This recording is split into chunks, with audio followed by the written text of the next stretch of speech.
Assalamualaikum warahmatullahi wabarakatuh. Syederalun, investor asal Uni Emirat Arab akhirnya kembali ke Aceh Singkil.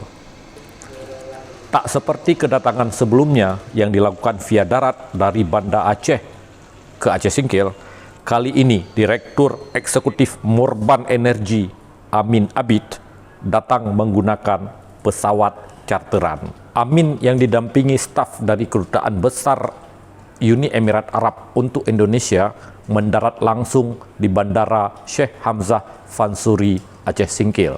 Syederalun, berikut laporan reporter Serambi On TV Dede Rosadi dari Aceh Singkil. Syederalun, Direktur Eksekutif Murban Energi Amin Abid, investor asal Uni Emirat Arab, tiba kembali di Aceh Singkil Rabu 3 Maret 2021. Amin Abid yang ditemani staf dari Kedutaan Besar Uni Emirat Arab untuk Indonesia mendarat di Bandara Sheikh Hamzah Fansuri Aceh Singkil menggunakan pesawat charteran. Mereka disambut Bupati Aceh Singkil Dul Musrid serta tim dari Provinsi Aceh. Selanjutnya dari Bandara Sheikh Hamzah Fansuri, Amin berlayar menggunakan kapal cepat menuju Kepulauan Banyak untuk melihat kembali lokasi investasi.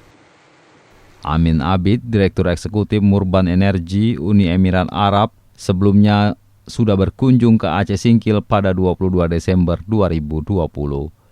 Sempat tersiar kabar investor asal Timur Tengah itu urung berinvestasi di Kepulauan Banyak dan akan dialihkan ke Sabang. Namun kabar itu terbantahkan dengan kedatangan kembali Amin Abid ke Aceh Singkil Rabu 3 Maret 2021. Sebelumnya Bupati Aceh Singkil Dul Musrid dalam wawancara dengan serambinews.com menyatakan pihaknya dan seluruh masyarakat terus berdoa agar investor UEA kembali ke Aceh Singkil untuk bersama-sama membangun daerah berjuluk Tanah Batuah ini. Dari Singkil, Dede Rosadi, Serambi On TV.